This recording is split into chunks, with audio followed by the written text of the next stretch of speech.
Notícias do STJ. Os destaques do dia do Superior Tribunal de Justiça, quando e onde você quiser.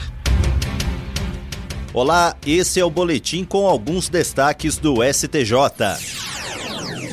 A Corte Especial do Superior Tribunal de Justiça reafirmou que a homologação de sentença estrangeira pode ser solicitada por qualquer pessoa com interesse jurídico direto e não apenas pelas partes do processo original. Com esse entendimento, o colegiado reconheceu a legitimidade de uma brasileira para pedir a homologação do divórcio anterior do marido falecido, decretado na Alemanha. A falta dessa homologação gerava dúvidas sobre a validade do casamento e impedia a regularização de documentos no Brasil. A requerente enfrentava dificuldades administrativas, incluindo a negativa de renovação do passaporte pelo consulado brasileiro. O relator, ministro Raul Araújo, destacou que a situação revelou uma lacuna burocrática entre Brasil e Alemanha, colocando a brasileira em condição de vulnerabilidade jurídica. Segundo o ministro, a requerente possui interesse jurídico direto, pois a homologação do divórcio é essencial para validar o casamento no Brasil e garantir direitos, como o uso do sobrenome de casada e a renovação de documentos. Para Raul Araújo, o não acolhimento do pedido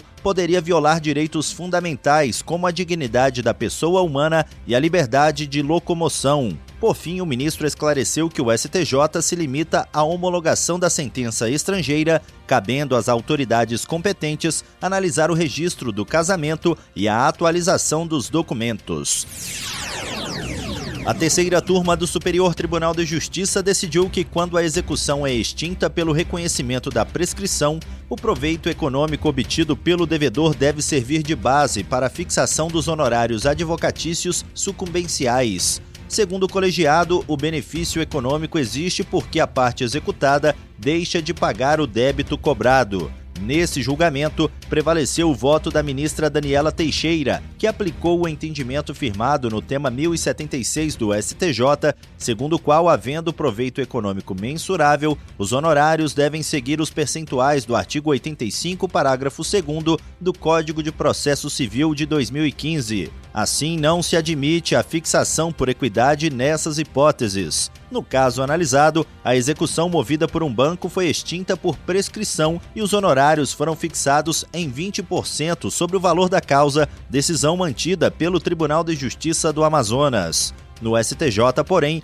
o colegiado da terceira turma entendeu que o proveito econômico era possível de ser aferido, ainda que a sentença fosse declaratória. Ao dar provimento ao recurso, a ministra Daniela Teixeira ressaltou que apenas quando o proveito econômico for inestimável, irrisório ou o valor da causa muito baixo é que se admite a fixação equitativa dos honorários.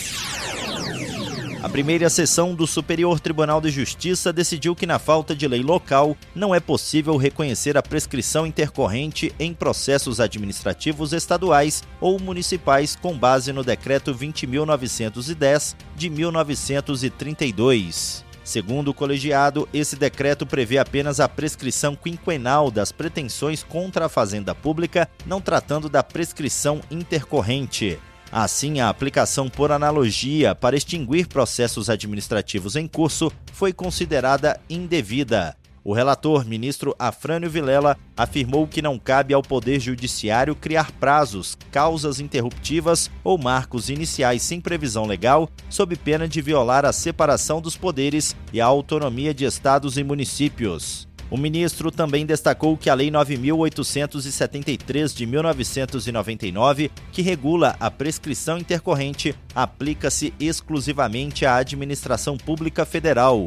Apesar disso, o colegiado ressaltou que a falta de norma legal não afasta o dever da administração de observar o princípio da duração razoável do processo administrativo. No caso concreto envolvendo multa ambiental em Minas Gerais, o colegiado afastou a prescrição intercorrente reconhecida pelo Tribunal Estadual e determinou o retorno dos autos para análise das demais questões, inclusive da nova lei estadual que passou a regular o tema.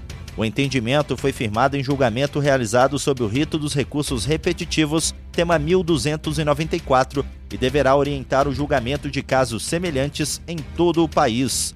Com isso, os processos que estavam suspensos, aguardando a definição da controvérsia, poderão voltar a tramitar.